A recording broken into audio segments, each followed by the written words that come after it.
Hi all. Right, welcome back to Enemy Action Kharkov German Solo Part 11. Hopefully with a fresher Grant, not so slurry. Um, I haven't watched back Part 10 yet, so let's hope it's still okay for viewing. I was a bit tipsy last night, it seemed. I felt when I went to my bed, which wasn't long after finishing that recording. So hopefully I don't come across too bad. Yeah, I'm sure I've been there before anyway. But of course the other thing is, were there any blunders made? I mean, I know we were quite lucky, I suppose, in the fact it was only the first guards that we activated. It was like 2 activations of the first guards, wasn't it? So it wasn't a lot, maybe a lot to think about. But however, yeah. Well, I'll see. We'll see how it goes, and hopefully I don't need to edit bits out or apologise and for anything. Okay, so where are we at? Right, I got around to reading Martin's reply, and yeah, interesting, because what he's mentioned to me as maybe I should hang on. Okay, yeah, I thought I'd bring the post up here to just have a look what exactly he said. And obviously I read the first part, and he just says go straight to tiebreakers. And this is for, yeah, I suppose I should explain what I'm talking about in case somebody's just like switched on.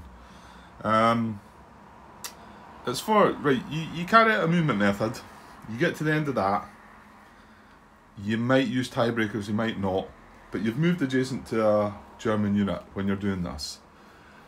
So you then, after that, look at 9.25. And while looking at 9.25, you can't find, and you've got the choice of 2 hexes to pick from, you can't break it down to a single hex.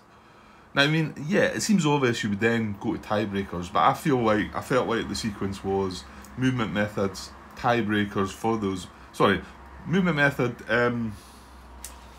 What's that word? I can never remember. Movement method. Oh damn. What's it again? I know it's at 9.25. That's what I keep looking for. Requirements. Movement method requirements. So you go through the movement method requirements. You then go through their preferences, right? You would then check tiebreakers. This is how I thought it worked. You would then check tiebreakers, and then if you were adjacent to a German unit, you would then move on to check 9.25. And what stuck me was, at the end of that, where would you then look if you still didn't break it down to one single hex? And that was what my question was about. Where do you go from there? I mean, you can only assume you go back to tiebreakers to tiebreaker. Well, he's brought up something that I never thought about, and I could have probably, well, I've not been playing this way, so, but it was a rule within Soviet Solo that it took me a wee while to get my head around, and that is that. So he says go straight to tiebreakers. That is the implication of John's response to the equivalent situations in Soviet Solo. So I'm thinking equivalent situations, yada yada, and then I'm thinking, he means 10.54 from the Soviet Solo rules, which is really the same as what we're doing here. 9.25 is basically the 10.54. In fact, I think I even mentioned that number, saying this is going to be my new 10.54, which it is. It's basically doing the same thing. It's called movement adjacent to Soviet unit, and there's a certain preferences you go through. Now these override any preferences or things like that within what you've just done, which is similar to that. This situation. Well, in fact, we ended up with the unit going 1 hex further back from its front objective to satisfy 9.25, when we eventually just decided it was going to go back to tiebreakers. But it looks like I've got that right in a roundabout kind of way. So, and then I thought, and of course, when you moved adjacent to a Soviet unit in this Soviet Solo game, the instruction in 10.54, you went straight to that instruction, and it was strange because the movement method that was applicable, well, sorry, it wasn't movement methods, the action step that was applicable to it was about trying to move as close as possible to a Soviet unit. And then if you became adjacent to that unit, then this is what caught me out at first. I became adjacent to it, but I carried on looking through the preferences. I actually think this was one of the questions Martin brought up for John to answer. Can't quite recall what the answer had been, but I think Martin was, yeah, I think John maybe said, yeah, maybe it shouldn't have been that way or something. Because why have the preferences there? It was like, could we not have something within preference A that says if you move adjacent, then go straight to 10.54, which I think is what I was saying at the time, because then it's going to catch people out that you're going to go. Well, it caught me out. I went right through the preferences, then I went to 10.54, which I shouldn't have been doing. So this is the impression I'm getting now from Martin, and what he's replied is that this is what we should be doing. As soon as we move adjacent to a German unit this time, within this game, as soon as we move adjacent to German unit, we should not look at anything else and move straight to 9.25. However, he does bring up that he finds it a bit strange that, well, let me read what he said. So he said here, my step 1, and if you can recall the situation, step 1, movement method 11 tells you to move the unit closest to the front objective. So that's what I was trying to do, and that means it will move adjacent to a German unit. Well, it sometimes might not, but in my situation it did. It moved adjacent to the German unit that we had here, that we've just eliminated. And then he says step 2, rule 9.25 then instructs you to move to an empty or garrisoned hex. So he's basically saying that, and movement method 11, let me get rid of German Soviet, so look, movement method 11 is move closest to front objective, okay? So move to a hex closer to the unit's front objective, not the same distance from the objective. And then our preferences are closest to the front objective, adjacent to German occupied hex with least strength, and then C, empty hex. So closest to the front objective, we get to a hex that's as close as possible to the front objective, and maybe we've got multiple options there. But if any of them land adjacent to a German unit, we then, and this is what Martin finds is a bit strange, that you would then ignore the rest of the preferences there. So we wouldn't look at adjacent to a German occupied hex with the least strength, and we wouldn't look at empty hex. I mean, 9.25 is going to take care of empty hex, but it's not going to take care of adjacent to German occupied hex with least strength. So if I had moved to, if my movement brought me to adjacent to this 5 strength unit and also a 2 strength unit, we wouldn't actually check that preference. So that is odd, I think, that, and I've replied to him with that as well, but he finds that strange himself. So anyway, so step 2, like he says, rule 9.25, so that's as if we're not looking at B or C within movement method 11 with the preferences.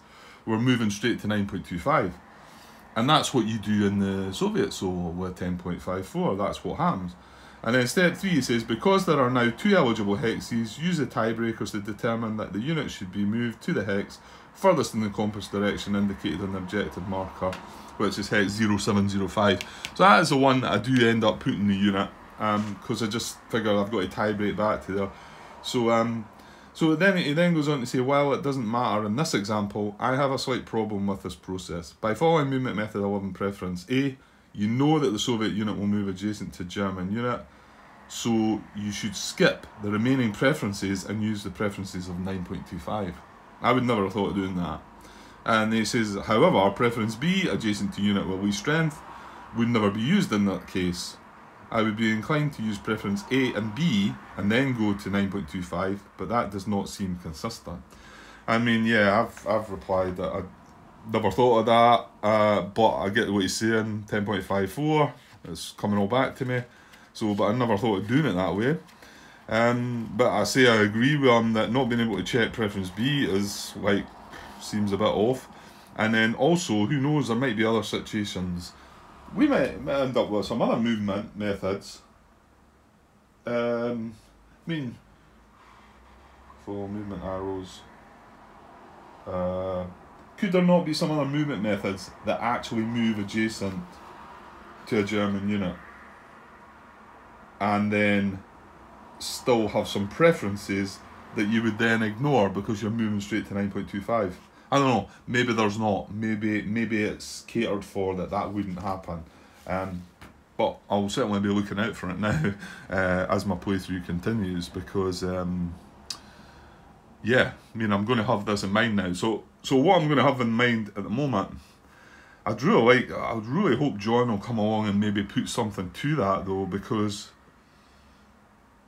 yeah, that's going to bother me a bit if I've got the choice of 2 German unit strengths of moving adjacent to it, and I'm not going to be able to look at that preference.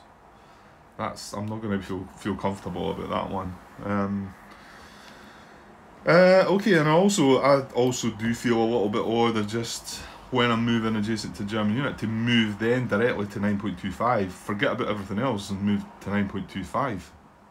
But yeah, it could well be that that's how it's meant to be done. So okay, right. Well, that's what we've got up to now.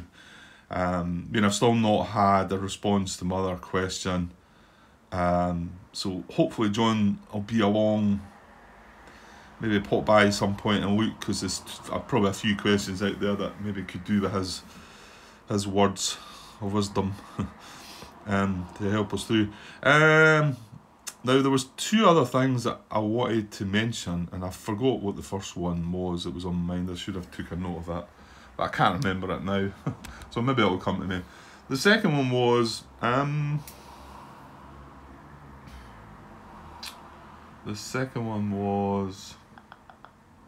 yeah, it was here. It was the attack of the 3rd tank units, and it didn't come into things. But I was just watching the playthrough, the playback of the video, because I've just put that. I've just made that public now. That was part 9. I've just made public. Part 10. I'll need to view that. I'll definitely need to view that, because I want to make sure I'm not making a complete fool of myself or saying something that I shouldn't be saying. So yeah, it was the attack on the unit in, where was he? Done a 2 hex. So it must have been in 1007 where the attack occurred, and this unit had advanced 1 hex into. No, it was this guy. It was this guy had advanced from there to there, I think, and then he advanced from there to there. But I was talking about possibly advancing across the Donets River here. And then I started thinking, wait a minute, some bells were ringing saying, Grant, there is something regarding advancing across the Donets River, not just the Dnieper River.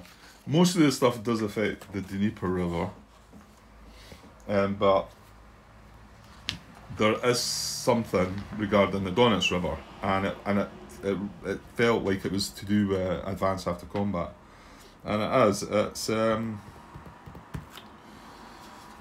are we?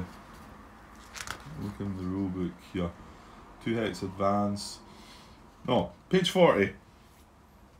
12.82. Advancing across Donets and Dnieper River. Now, we didn't actually do it in the end because the unit didn't advance this way. He advanced that way. But it turns out he would have been able to do it anyway. And I'll just read this out. A unit may advance across an unbridged Donets or Dnieper hex side only if it attacked across that hex side, right? Well, it didn't attack across the hex side because that unit was in there, and this is where the attacked hex was.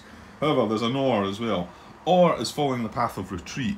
Now, that would have been following the path of retreat because the unit went from there to there.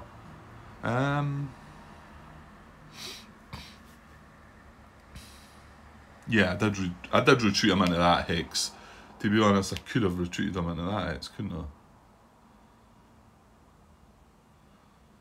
Yeah, I'm pretty sure I've done it that way because I was wanting to, I was considering retreating him into the town. So I did retreat him into that hex first.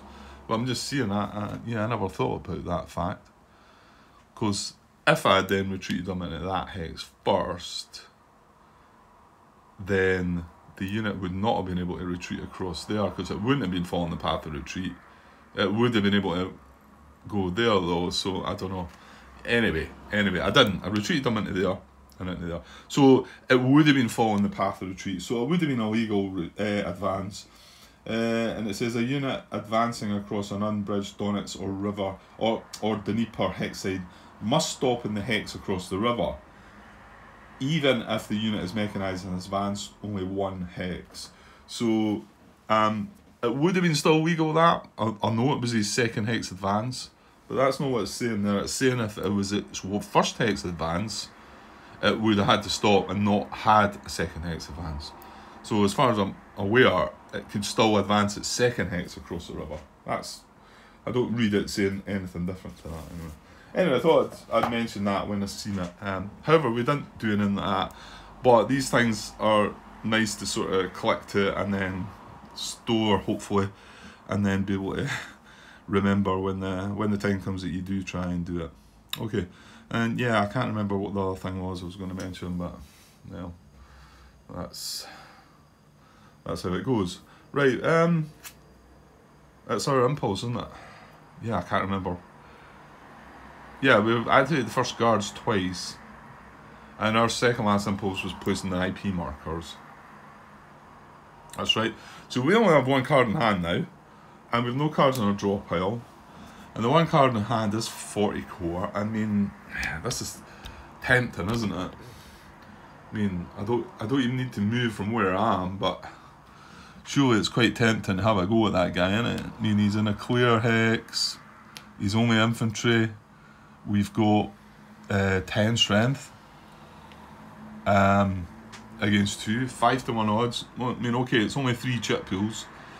5-1 odds, 3 chip pools. You know, it's worth a thought. However, the fact I can pass just now, that might backfire. I might pass, and then first guards might do. I don't think they're going to do anything else though, because we activated them twice in a row, and the first one got them moving into this position. Am I not right in saying that the second impulse that they had did nothing? They weren't able to do anything. I don't think, were they? Yeah. So we could probably just pass and just to let the Soviets now. They've only got 3 cards left now, haven't they? I think it's only 3. Yeah, they've only got 3 cards left. So they're about to draw 2. So I think it's worthwhile passing at least once. Now let's just check on passing and make sure we've got that right. Right, so it mentions it in the sequence of play at the back of the rulebook, but just go into the rules just to see if it's any more detailed. Page 9, part 2 of the command phase sequence of play is German impulse, and then right at the end, the last paragraph is: you may pass instead of playing a card if your draw pile is empty and you have just 1 card in hand. You must pass if you have no cards. Passing ends your impulse. After completing a command, draw cards from your draw pile if available to bring your hand up to the German hand size limit for the game turn. A Soviet impulse then begins. And then step 3 is repeat impulses. So repeat Soviet and German impulses in the command phase until the Soviet draw pile and your hand and draw pile are all exhausted, at which point the game turn ends. When one side runs out of cards, the other side receives consecutive impulses until they also run out of cards. Right, okay. So we can pass multiple times. As long as we've got 1 card in our hand and no cards in our draw pile, we can pass. So I think I'll do that. I think I will do it, because they've only got 3 cards left. So it's more than likely they're still going to get 2 more impulses here. I dare say there is possible potential for 3 as well, so maybe, I think. Right, so I'm going to pass, and then we're going to get we're going to get a German we're going to get a Soviet impulse. Now, do I have time to do this just now? I think I do. I'll get it started anyway, and we'll see what's what. Right, I ended up being on pause there for a few hours after all. I thought I'd get some of my chores done before starting this next Soviet impulse. So we've done all that. I did get this other light fitted up. It's got a rather bright bulb in that's catching my eye a bit though, so it must have been the bulb that I brought up at first was actually broken as well, just out of the packet. So yeah, okay. Right, let's get going then. So Soviet impulse.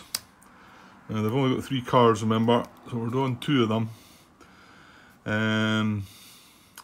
We have 1 primary, that is Mobile Group Popov, okay. And then this is not a primary. So it goes in the auxiliary card slot, and that leaves us 1 card left in the draw pile. So there is an event on this card, command delay, but between 1 and 5, but this time it's not going to go back. Pretty sure, because it's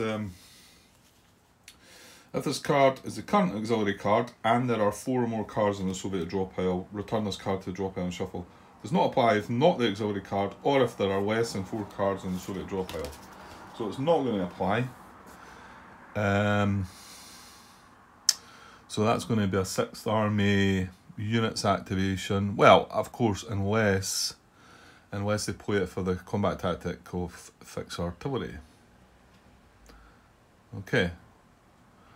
Right, so, well, we'll find out that later. We move back to the command card. It is activate all units in Mobile Group Popov. So, yeah, this might be a big something. Yeah, there's going to be I think there's going to be a couple of combats anyway. Okay, so there we go. Mobile Group Popov. Yeah, all in quite close proximity to each other. We'll see if our IP built in this unit might have helped him out or not. It could depend on how things move about. Right, so there is 1 unit active. Now we have no reserves for Popov. Yeah, that's fine. So let's go. Right, well, first of all, the front objective, it's just on the bottom of the camera there.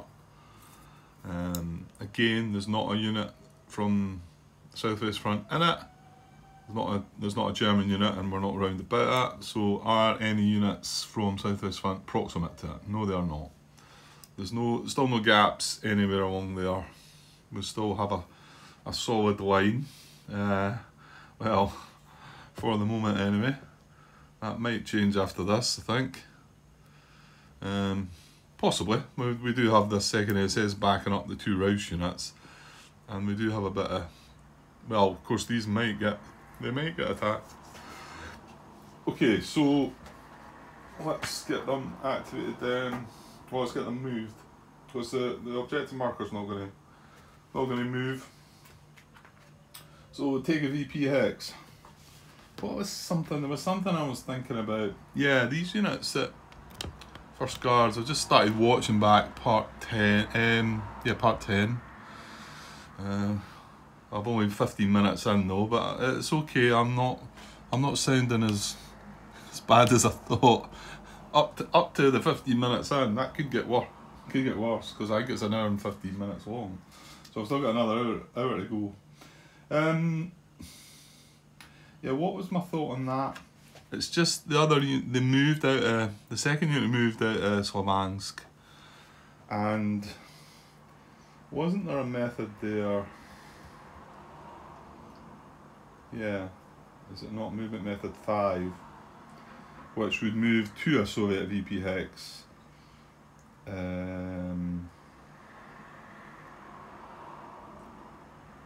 Yeah. And the very last part of that is an infantry unit starting in a VP hex stacked with only armour units does not move by this or any subsequent method. Yeah, I remember it did need to be stacked with armoured units. I'm not quite sure. I mean, you would think they wouldn't be too fussed if there was nothing proximate, because I'm not sure. There must be a reasoning for that, because it's allowing me to move out of that. It's allowing me to leave it empty if I'm only in there as infantry. However, if there was an armoured unit in there,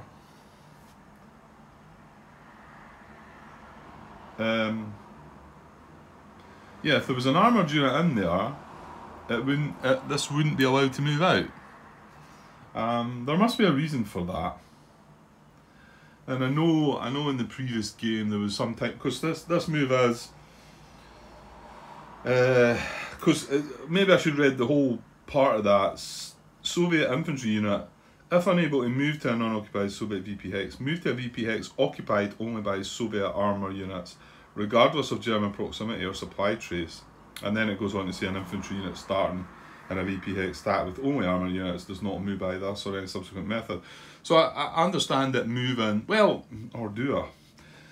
You would have thought that they would have still been concerned about if something was proximate to this and there was only an armoured unit in it. I could understand infantry moving towards it, which then relieves armoured units to move on. But the fact that it doesn't care if there's proximity or not slightly makes me wonder. However, that's what it says. So I get the feeling that there is some logic to that, some reasoning. I just can't really think what it might be. Okay, so that's nothing to do with what we were talking about. Right, so take a VP hex. Can any of these units move into a VP hex? Well, no. The nearest... Now, we don't have any VP hexes. The nearest one we've got Kramatorsk up here. And then you've got Lazovia here and Krasnormysk. Oh, I remember that, Krasnormysk. That was the one with the 40 core units that were in it for wouldn't they budge. I eventually got them out at my very last impulse.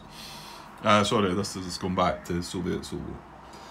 Yeah, it was a tough nut to crack, that one. Just because of the chit draws, really. I had plenty good odds, good chit numbers to pull, and just didn't draw the chits. That's what this game brings as well. And I know I've probably spoken about this before, some folk don't like so much on a random factor, but I think all these war games have to have some roll of the dice, draw of the card, draw of the chit. You know, I like it. I think it's great.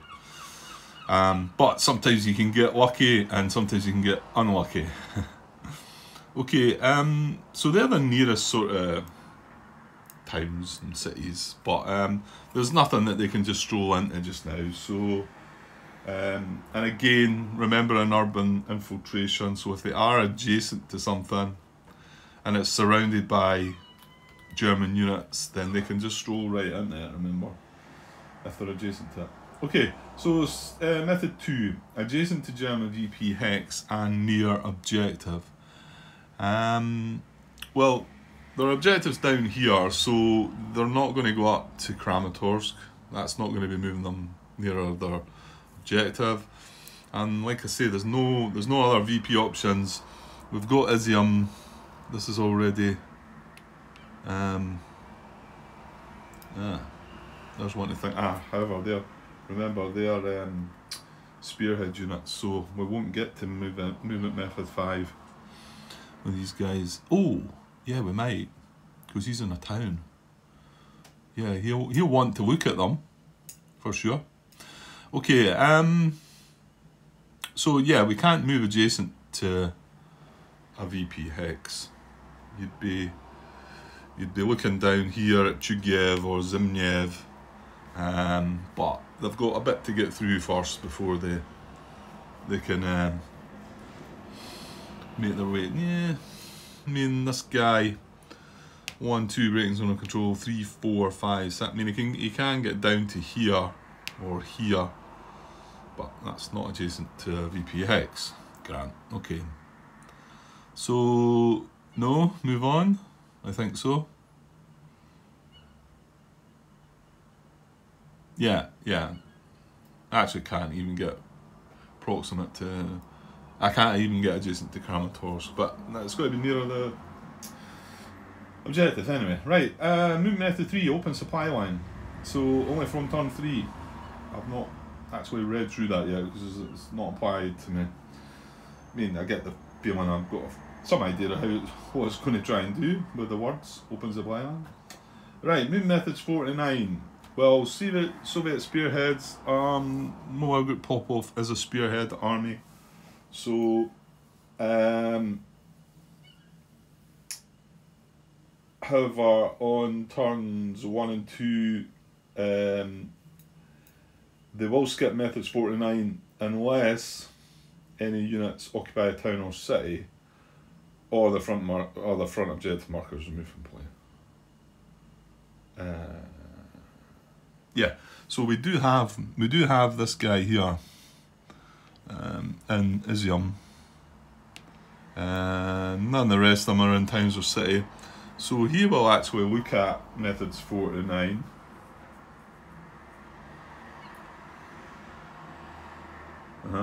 So 4 is cause surround.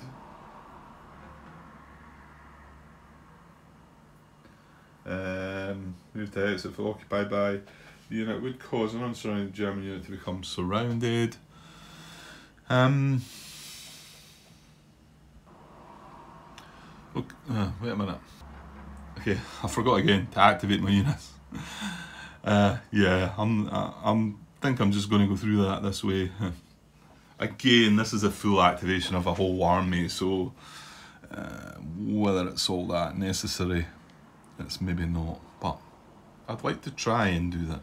Right, so I was looking at this unit, and he tried to surround somebody. I thought the only option could be this guy, but it's too far around. He's coming, I think I'm through this wood hex. But this is surroundable, this Rouse unit here. But it's too much movement, like I say, 1, 2, and then... Yeah. He's not getting right round. And there's no gap to come through here to get around this third corps unit. So, no, I don't see surround. So, 5. So this is to Soviet VP hex. Moved an empty gas and Soviet VP hex targeted for the active front into which the German unit's proximate. No, well, I mean, this is an empty Soviet VP hex, but there's not a German unit proximate to it. Now, so yeah, he can't move, but this is a one that if there was an infantry unit in there as well, Soviet infantry unit, if unable to move to an unoccupied Soviet VP hex, move to a VP hex occupied only by Soviet armour unit. Yeah, so if we had an infantry unit active at the moment, like this guy would move in there because there's only armoured units in there. But he's not going to move because he's classed as spearhead and he's not in a town. So, and then it's only if it's an infantry unit starting in a VP hex stacked with only armoured units does not move.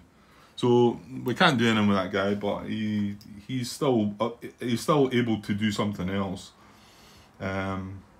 So adjacent to German VP hex, this movement method 6. Move to hex adjacent to German VP hex, targeted for the active front.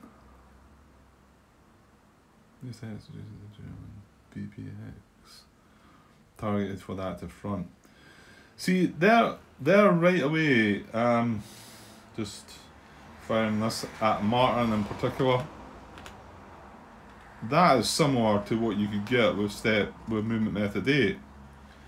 Because, I mean, it says adjacent to German VP hex, but there could be a German unit there.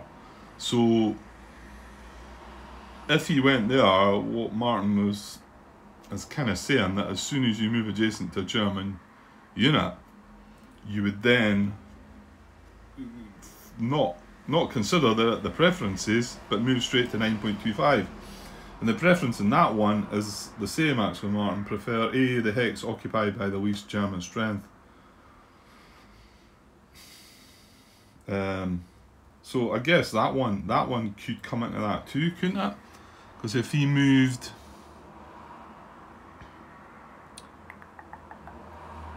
yeah, if he had two options to move to two different VP hexes,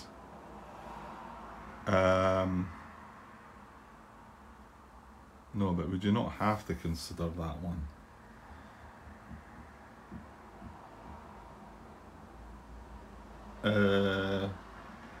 Oh, you know what? I'll see when it comes around. I'll have a look and I'll see if it is relevant. So, can we move adjacent to a German VP hex? I don't think so. We've already kind of looked at this back in step 2, wasn't it? Which is adjacent to German VP hex and near objective. And yeah, well, okay, this is not near objective, right enough. But I think, like I've just said, 1, 2, 3. So in actual fact, he probably would have had the movement to go move adjacent to Kramatorsk, but there's no way through. There's not a gap through here, and all the German units are in front of Kramatorsk, so I can't move adjacent to it. There. Okay. So no. Yeah. No. Move on.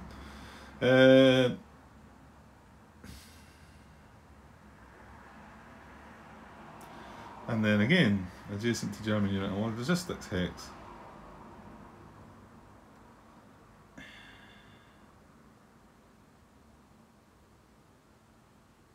Oh, right, no, it wasn't movement method 8, it was movement method 11, wasn't it?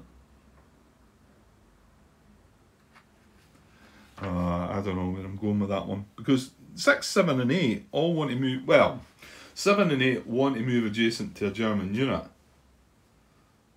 but then they've all got preferences.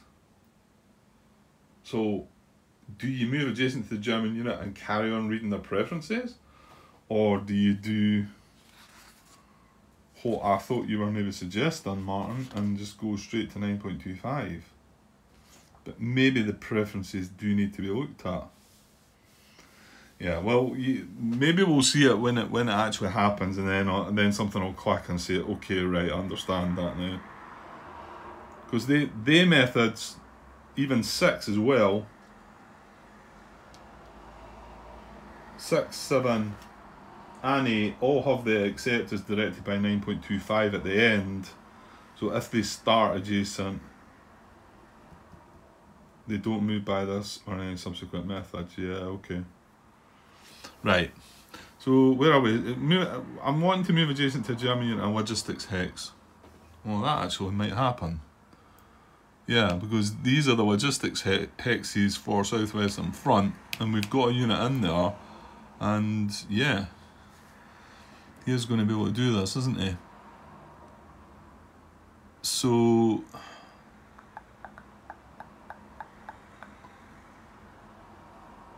yeah, so could we not? I'm just trying to work it. Think about it. If there was 2 units there and one of them had lower strength than the other.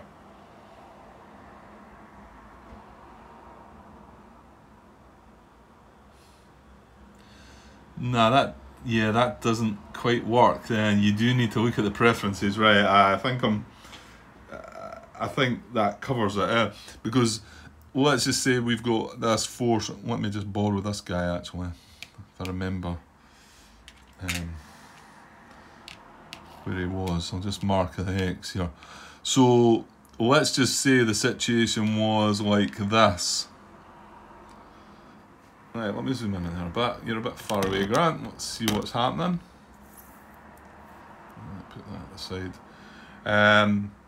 So let's say that these 2 German units were inside the logistics area, and we were wanting to move adjacent to a German unit and a logistics hex for the active front, and not currently surrounded. Okay, not currently surrounded, which they're not.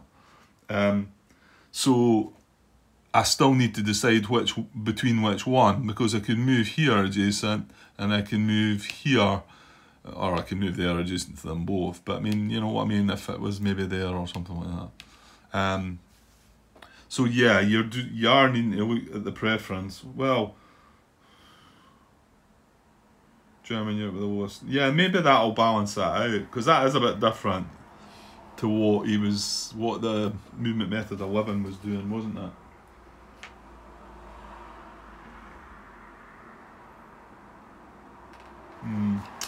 Okay. Yeah, I don't think there's an issue with that, Grant, really. Yeah, because he would look at preference A and he would say, right, I want to be like, let's just say that guy was there. He would say, right, I can go adjacent to this guy, or I can go adjacent to this guy. Assuming he can. Yeah, he can. So he would then look at preference A as the German unit stat with the lowest total strength. So he would go there instead of there. So yeah, okay. So I think maybe my reply to Martin being, well, maybe there's other cases when you're moving adjacent and then you've got to stop. But I think that one, it must have been different the way it happened. Okay, Grant.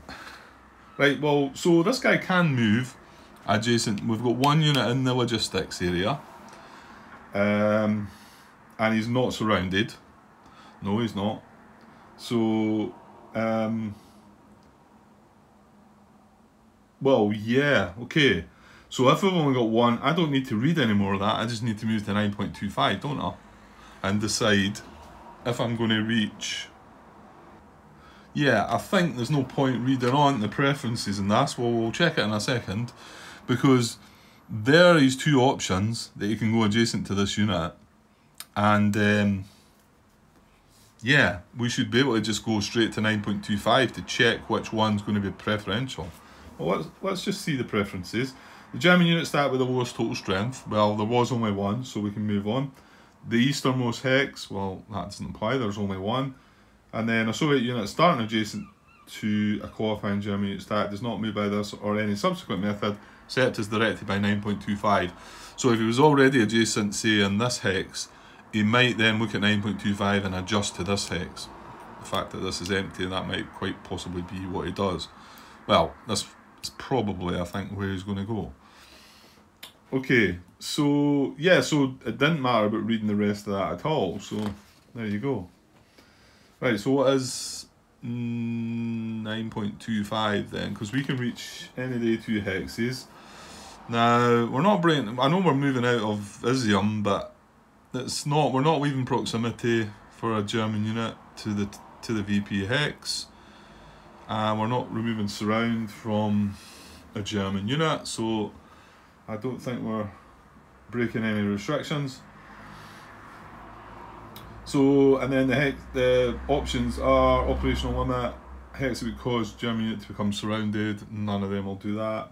A hex in Soviet support, they're on support. A hex not adjacent to a Soviet unit, both of them are going to be adjacent to Soviet unit, and then an empty hex, yeah. So, yeah, this guy should go 1 and then 2, and actually that's broken, isn't it? Ew, I would maybe not have noticed that. I think that's a broken hex. It doesn't matter, but 1, 2, 3 it would be for the mechanised unit. Yeah. Now, like I say, they were the only two hexes he could reach. He couldn't reach here, here, or here, and obviously not here. Yeah. I think that's okay. Yep. Okay. I'm going to go with that. So, well, we can move on now. We don't need to look at the rest of the like movement method 8 and 9. We just need to move right on to 10 now, and then we bring all the other units back in, because it was only that guy that was in the town and could have avoided the spearhead part. So we'll follow movement arrows, right? Unlikely. Forward direction. Let's move through this a bit. What have we got at 6? 17. 26, right.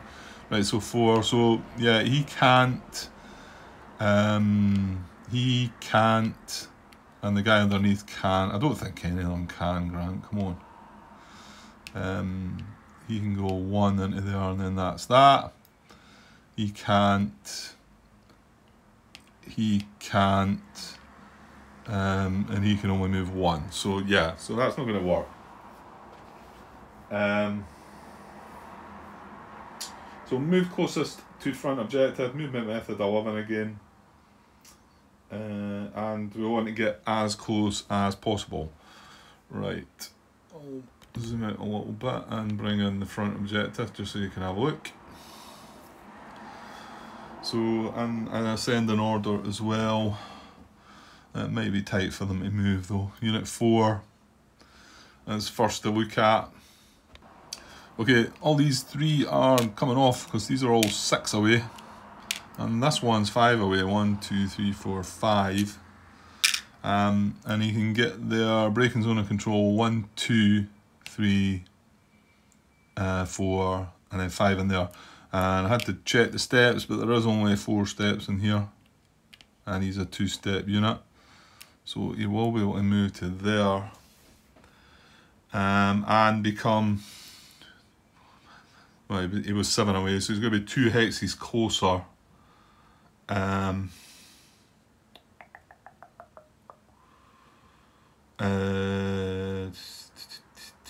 Yeah, so we move there and check 9.25, I guess.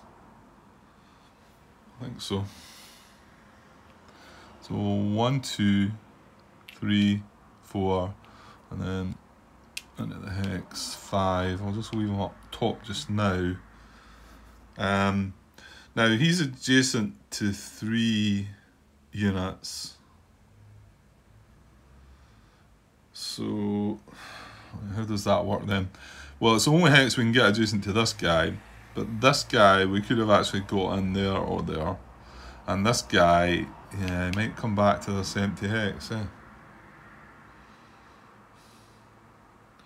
I mean, this guy could actually have reached here, or here, or here. Okay, well, 9.25 at Grant, do it. Again, no restrictions broken there, no, still not proximity to Izium, and no units being unsurrounded, which are the 2 kind of main ones that we need to look at just now. Operational limit, cause surround. None of the option, none of these, this, or this would cause surround. I think I'm looking at all the 4 possible hexes with this. I mean, unless we're meant to be specifically looking at a specific German unit at the moment. But I don't think we are, because that was only... I mean, method 11, that was only hex he could reach. It was getting as close as possible, so I should just be stopping there anyway. The next bit could be adjacent to German occupied hex with a wee strength. Well, this guy's a 2, this guy's a 2, this guy's a 3.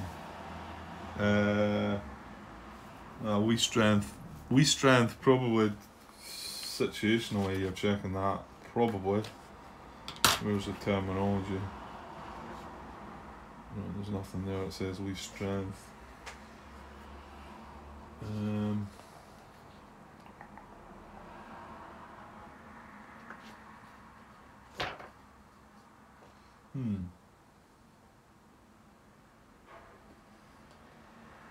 Nothing mentions the strength at all.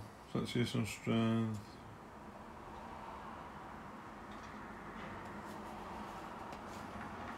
Yeah, well, I don't know. It doesn't look like it does cater for that situationally. You would think it probably should, but it just says adjacent to the German occupied hex with the least strength. So that tells me it wouldn't count that IP, so it's just counting that as a 2, that is a 2, and that is a 3. However, I don't think we need to be there. I'm just wondering if we need to have picked one of these German units to then be 9.25. To check 9.25 around, but maybe we check all 3 and find the most preferential one. That seems to be all I can take from that. So where were we then? Right, none of the hexes enemy would be surrounding the guy. Hex and Soviet support. Hex not adjacent to a Soviet unit. Oh. Well, there you go. There's that one again then coming in, because this, if he goes in here, he's not adjacent to a Soviet unit.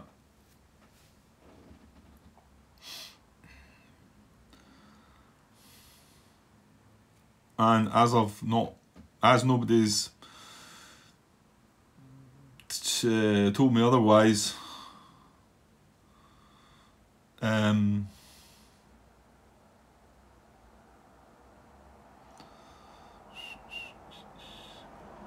think that's right.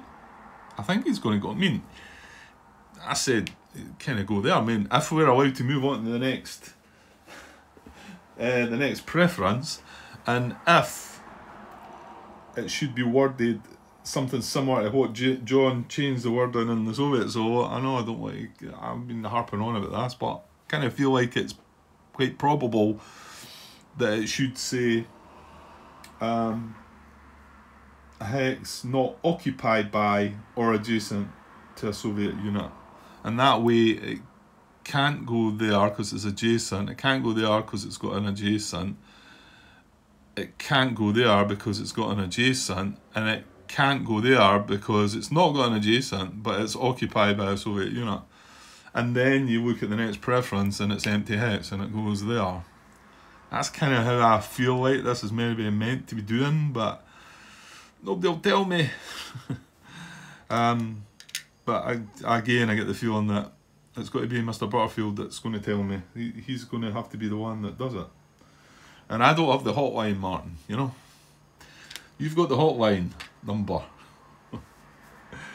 I can't get onto the hotline. Okay, so do we do that then? Well, I kind of think we have to grant. And remember, even though this was 1, 2, 3, 4, 5 away, and he started in a hex that was 1, 2, 3, 4, 5, 6, 7 away, he's actually going to go back to a hex that's 1, 2, 3, 4, 5, 6 away. So he's not going to be as close, so he's breaking that preference about getting as close as possible. But it does say that, it says that apply the tactical adjustments in 9.25, even if those adjustments result in the move shifting to an end hex not conforming to the tiebreakers, preferences, or requirements of the movement method. Make sure, however, the unit conforms to rules for movement, so you can't just break all the rules for movement, and also 9.23, you can't just break the movement restrictions. So, and they would be doing neither, because he would be able to reach this hex by just going 1, 2 breakings under control, and then 3, 4, 5 back into the woods here. So reluctantly, again, I'm moving a unit into somewhere that I'm not so sure he should be going. Right. What can you do? Okay. Right, Grant. Times are moving along. So that was unit 4. Well, let's keep ticking on then. That was, yeah, movement 11 we're going by here. Okay, I just, I went away and actually popped out another question there.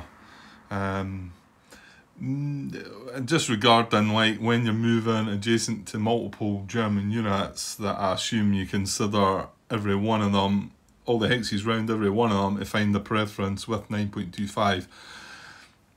To be honest, yeah, I'm pretty sure I'm going to get back. Yeah, that's right. And then this guy would end up back here. The main reason I thought I'd pop it out as a question was, though, that I linked in my previous question about this, you know, ending up stacking and not going the empty hex with, what is it, preference D, a hex not adjacent to a Soviet unit. So I'm suggesting that maybe it should say a hex not occupied by or adjacent to a Soviet unit. I just want something. I want somebody to tell me something. I mean, generally Martin, the only thing I can think, he's either missed it or he thinks it's only Mr. Butterfield that can answer it. But of course, written in the rules at the moment, I'm pretty sure that's right. Okay, we've been over this so many times, Grant. It's just it's driving me a bit. I just don't think it's right, but who knows? I mean, you didn't. Yeah. Okay. Anyway, so that was where that guy was. He's moved to there, so that's fine, I think. So who's next? Unit 6. Unit 6 is next. Yes, it is. And it was movement method 11, wasn't it? Move closest. Right, can he get any closer to the front then from where he is? Sorry, that's why that was zoomed out a bit, was to show you the front. Okay. I'm pretty sure he can't get any closer, can he? Because he can't move from there to there to try and come around. So it's this wood's hex that's causing the trouble, I think. So it'd be 1, 2, 3, 4, 5, 6. So he'd be stuck away back there, which is definitely not closer. He's 5 away where he is just now. I mean, you'd have to get into here. In fact, even that's 5 away as well. So, yeah, not happening. No, not happening. Right, Unit 7 should be able to though. He's up here. Just infantry, however. So where can he go? I think that's his options. They're all 6 away. And he's 1, 2, 3, 4, 5, 6, 7. He's 8 away where he is. So they're all 6 away. Now he can't get in there. He's a 3-step unit. So both these hexes are out because they've both got 4 steps in them. I think. Yep. So that's why they're not an option. And let's say he is only infantry, but that would be 1, 2 into there, 1, 2, 3, 4 into there, or 3 into there. So, yeah. So, well, out of the 2, there's 2 of them adjacent, isn't there? So they're all 6 away. So adjacent to German unit, German occupied hex with a least strength. So this has 2 and this has 3. And yeah.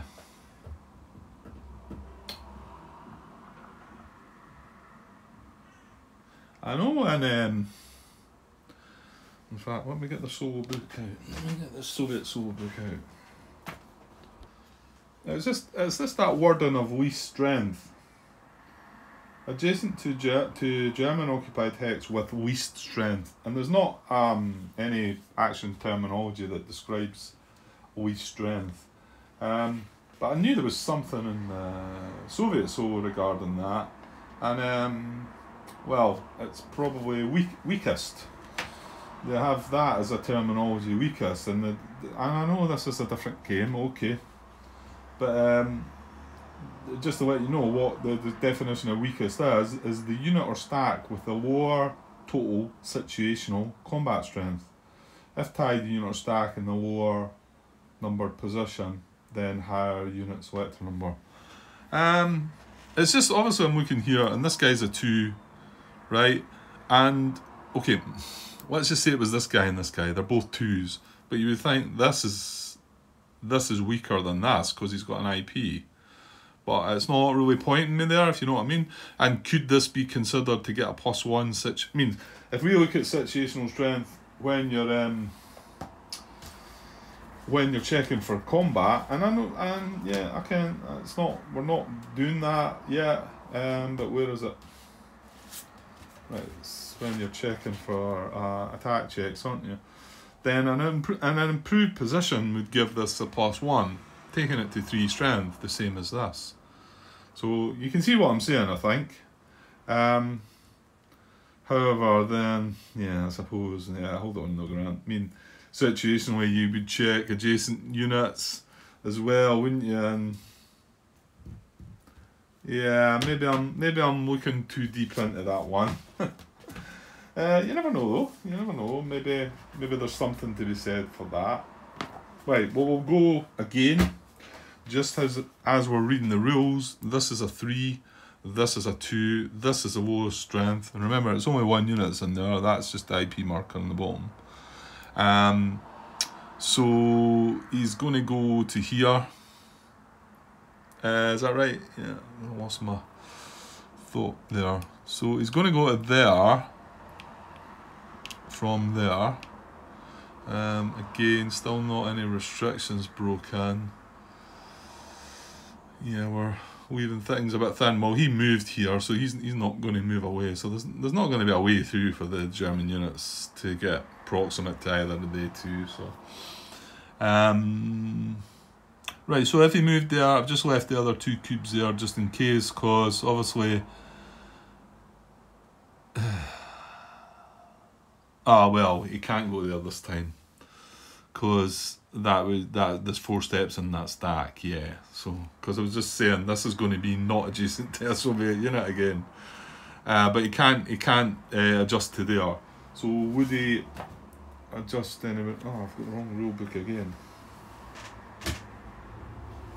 German solo, Grant. German solo. 9.25. Right, nothing's going to surround. No. Support. Hey, it's not adjacent to a Soviet unit. So that would be, and that would be. Hang on now. What are we? No, these don't apply, Grant, because we're only talking about around this unit now, aren't we? So, and like I'd already said, although he could have reached this hex, 1, 2, 3, 4, he could have reached this hex and this hex that are adjacent to the same unit. He's got 3 steps, so he'd be overstacking, so he's not allowed to move into there, even if they were preferential, which, going by the rules, we know that this one would be preferential because it's not adjacent to a Soviet unit. So none of them apply. Well, actually, no. Well, we've only got 1 hex we can go to, haven't we? That's adjacent to him, because we can't get into these 2 or that one, and we're not allowed to overstack. So he's actually, that's him. He's done. He's not going anywhere else. Right, next. That was unit 7. Right, why is unit 6 not... Ah, yeah, because he didn't move, Grant. He didn't move. So who's next? 13. 13, okay. Yeah, I think he's going to go there if he can get around. I'm pretty sure he can. So they're all kind of swapping places a bit, aren't they? Did something not move into that? It did.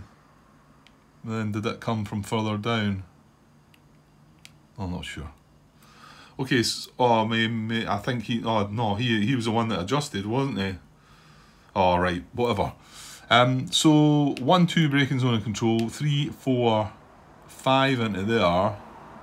You could go 5 into there as well, but that is 6 away. But that is 1, 2, 3, 4, 5 away, and where he is 6 away. 1, 2, 3, 4, 5, 6. So that is 1 hex closer.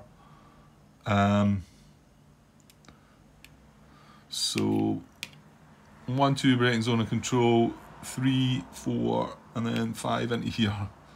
It's getting messy. Right, I'm going to have to put him down the bottom. Although, should we look at adjustments first? Okay. Oh well, I'll just keep him up top just now, just in case. I don't think so this time, but... Well, maybe, because it might tie break, actually. So... Right, so he's moved 1 hex closer to his front objective with his movement method. And he only had one option that was going to be closer, so we don't need to really look at the rest of the preferences there. I mean, it's adjacent to 3 units, 2 of which are going to be the lowest strength anyway. So, and then 9.25 yet again. No, still no surround. Hex not adjacent. Yeah, all the options are... Well, this is the hex he moved from. Oh, wait a minute, Grant. Yeah, but he's moving... That'd be weird if you could just tactically adjust back to there.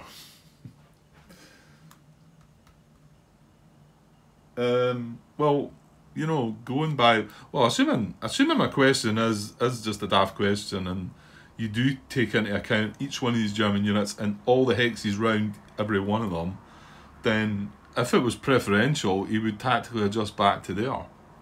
Possibly. Well, let's read on. No surround, no support problem. Hex not adjacent to a Soviet unit. Well, they all are. All the optional... Now... Yeah, because was he able to move further? Where was he? He was here. 1, 2, 3, 4, 5. Yeah, because he could get up there, which is adjacent to that one, and he's adjacent to it there. But that's it. So yeah, all these 4 hexes are optional, I think. They're all possible.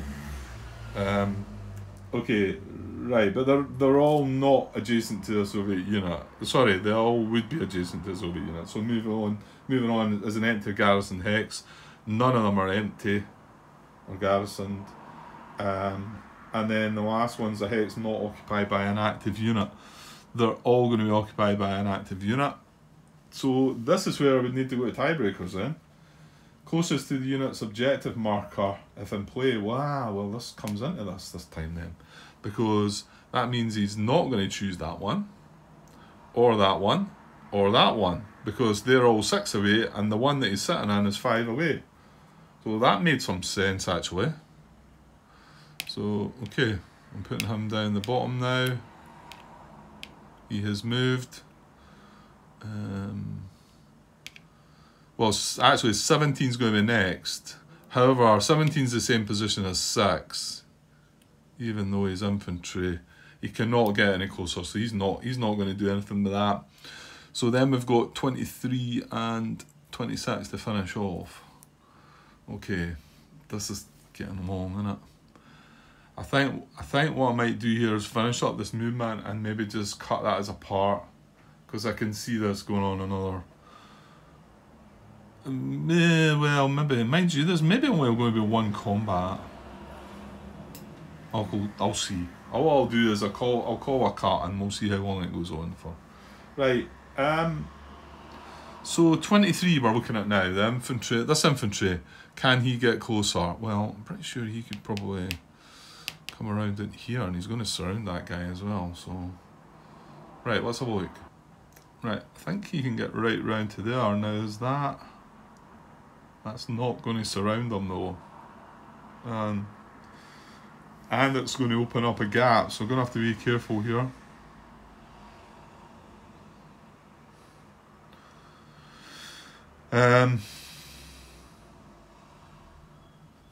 Yeah, because I mean this is 1, 2, 3, 4 away. So he's got to go 1, 2, breaking zone of control. 3, 4, 5. Well, actually, he could go in here as well, couldn't he? Yeah, he can. So he could go in beside that 3rd tank unit as well.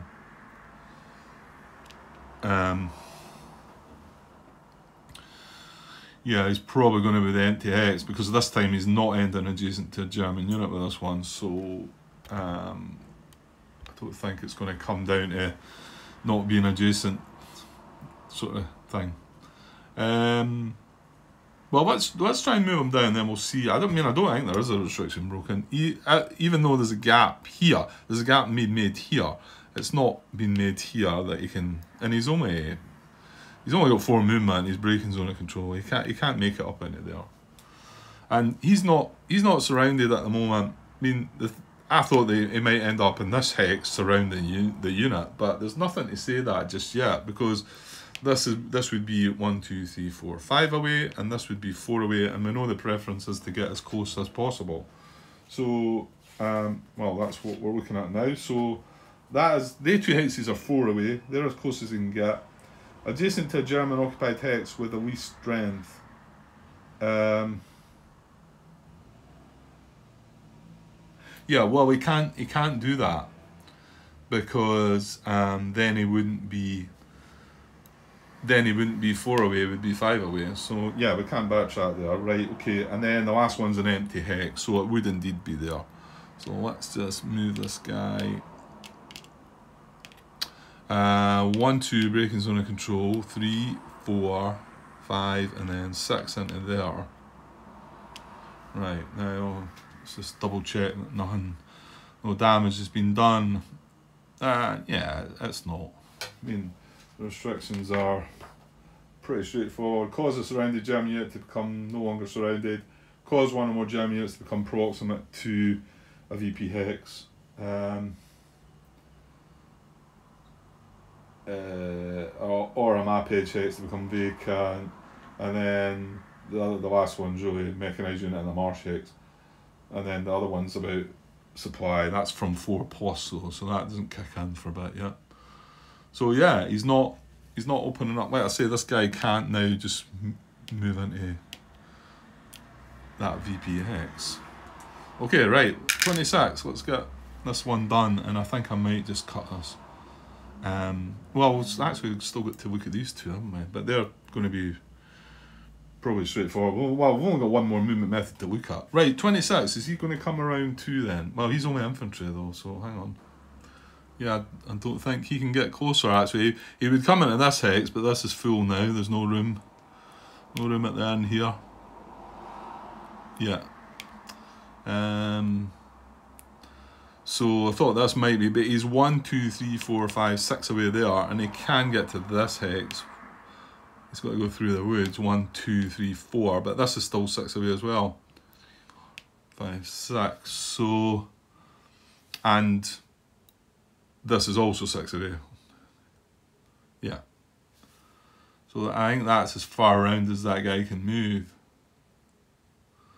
1, 2, 3, 4. Yeah. Going the other way. 3, 4, 5, 6. Yeah, he's not getting. Why have we still got all these cubes here? I don't know.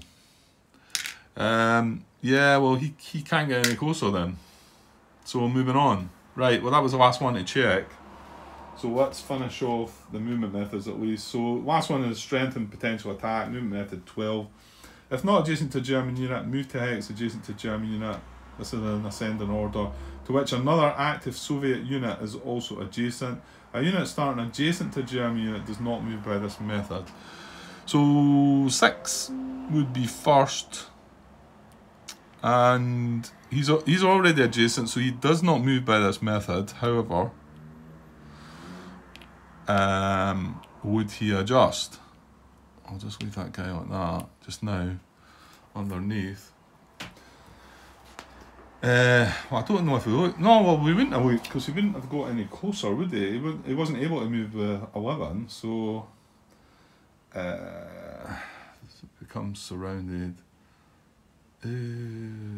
No, because yeah, we've already established he can't get closer to his objective, and that was because of this woods hex. So he's like 1, 2, 3, 4, 5 into there, and then 6. So, however, I mean, he could move into here, which in actual fact is an empty hex. So, well, a hex would cause the German unit to be surrounded. No, a hex in Soviet support. No, a hex not adjacent to a Soviet unit.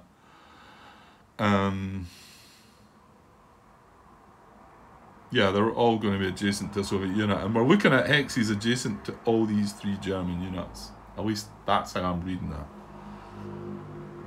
I'm kind of thinking that might have been a reply to a comment coming in there, maybe. Hex not adjacent to a Soviet unit. An enter garrison hex, and then a hex not occupied by. Well, see, there we go. You can get in here, and that would be adjacent. Right, let me just double check if that might have been a reply. Okay, no response regarding that, but I'm going to take it as that's how it should be. It seems to feel right. I don't know how else you could decide it, you know. You would have to pick between one of these. That's why I was maybe considering, if it looked at the preference that looked at the weakest strength, then we maybe wouldn't consider this guy and only look at these two. But I don't think that's right, because we have moved adjacent to him, and remember that certain rules can be broken now with 9.25 because they take over. Okay, so we broke it to empty hex. So can this guy get in here? Well, he can, can't he? 1, 2, and then 3 into there. So 1, 2, 3, 4, 5. So he's moved further away from his front objective. But yeah, that was fine. So yeah, he wasn't moving by the method. Yeah, a unit starting adjacent to a German unit does not move by this method, but like we've said, apply movement methods that call for a Soviet unit starting adjacent to a German unit not to move It's 9.25, so he still adjusts, and he's going to adjust to an empty hex, and that's an empty hex adjacent to the same German unit that he was adjacent to. Yes, doing it, I'm doing it. Okay, 6. What we got? 7, is that the last one? No, 17 then 26, right. So 17, the movement method 12, well he's in the same boat. However, he doesn't have an empty hex. So yeah, so he's not going to move, but he could adjust, and I don't think he's going to find it. Maybe tiebreak then. An empty hex, a hex not occupied by an active unit. Well, they're all active because he can't get around here. 1, 2, 3, 4. Yeah, no. So, well, he would maybe tiebreak then. So prefer closest to the unit's objective marker. He's going to stay where he is then, because they are going to be both further away. And so is that. I'm not sure he can reach that one, to be honest, because he's only infantry. He could certainly reach these two. Yeah, but they're going to be further away. So, is that right? Yeah, it is. So he's not going to move, and he's not going to adjust. And I'm going to put him down the bottom there. So we've got them in better order. Right, and then 26. Right, well he's not adjacent, so he doesn't want to move adjacent. And now there's space in this hex now for him. So if not adjacent to German unit, move to hex adjacent to German unit to which another active Soviet unit is also adjacent. Well, we can reach 1, 2, 3, 4. He can actually get around here, so I think he might go there. So he's got multiple options, and there's not any preferences within that. So yeah, that's why you just automatically look at 9.25, don't you? Move to a hex adjacent. So yeah, and then 9.25 as a hex. Right, Soviet operational limit. Right, a hex that would cause German unit to become surrounded. Oh, is that? No. 1, 2, 3, 4. Well, that might surround them actually. Oh, hang on. No, maybe this guy surrounded them already. I think he did. Zoc, zoc, zoc, zoc. Yeah, this guy's now surrounded because of this guy moving there. Ooh, did we consider that?